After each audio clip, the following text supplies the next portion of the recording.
ఈరోజు మహిళా దినోత్సవ రోజున మహిళలందరికీ నా కృతజ్ఞత శుభాకాంక్షలు. ఎందుకంటే మహిళే మొదట మన భారతదేశంలో ఆ స్థానంలో ఉండేది ముఖ్యంగా తల్లి. ఆ విషయంలో నాకు జన్మనిచ్చిన నా తల్లికి కృతజ్ఞతలు. మహిళా దినోత్సవం రోజు ఈరోజు మా తల్లి జన్మనిచ్చింది కాబట్టి మీ ముందర కూర్చొని నేను ఇలా మాట్లాడుతున్నానంటే దానికి కారణము తల్లి అంటే ఎంత గొప్పది అనేదానికి ఒక చిన్న ఉదాహరణ చెప్తాను. నిజంగా నా కళ చిన్నప్పుడు జరిగిన ఉదాహరణ చెప్తాను, వినండి. మా ఇంటి ఎదురుగా ఒక తల్లి ఉండేది. ఆమెకి ముగ్గురు కొడుకులు.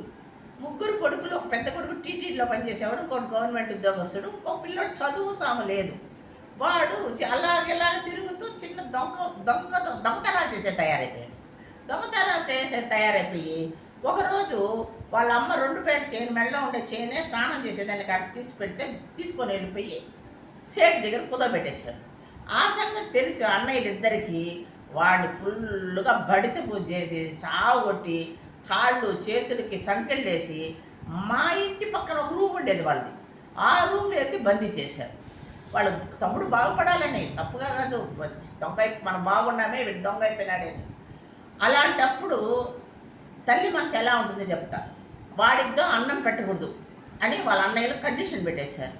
వాళ్ళ వరకు అందరూ అన్నాలు తిన్నాక వాళ్ళ అమ్మను కూడా గట్టిగా నువ్వు తిను అంటే కూడా నేను నాకిలి కాలేదురా, నేను మళ్ళీ తింటాను నాయనా, ఇప్పుడే వద్దు నాకు అనేసి వాళ్ళందరూ తిన్నాక సరిగ్గా తనకు పెట్టిన అన్నం ప్లేట్లో పెట్టుకొని కొంగు దానిపైన కప్పుకొని మా ఇంటి ముందరే వెళ్ళేది. ఏంది మన ఇంటి ముందరే పోతుంది ఆంటీ అనుకొని నేను వెళ్ళి చూస్తే కొడుక్కి, ఆ సంఖ్యలు వేసుకున్న కొడుక్కి లోపలికి వెళ్ళి వాడికి నోట్లో అన్నం పెట్టి నీళ్ళు తాగిపించి తాను పస్తుంటూ ఒక గ్లాస్ నీళ్ళు తాగేది. That is mother. తల్లి ప్రేమ అంటే అది. స్వార్థము లేని తల్లి ప్రేమ. మహిళ అంటే తల్లి తర్వాత తల్లి, తండ్రి, దైవం. అదే అందుకే అన్నారు భగవంతుడు తల్లి రూపంలో మనకు భూమిపైన పెట్టాడు తల్లిని, మహిళని. కాబట్టి మన భారతదేశంలో ముందు స్త్రీనే.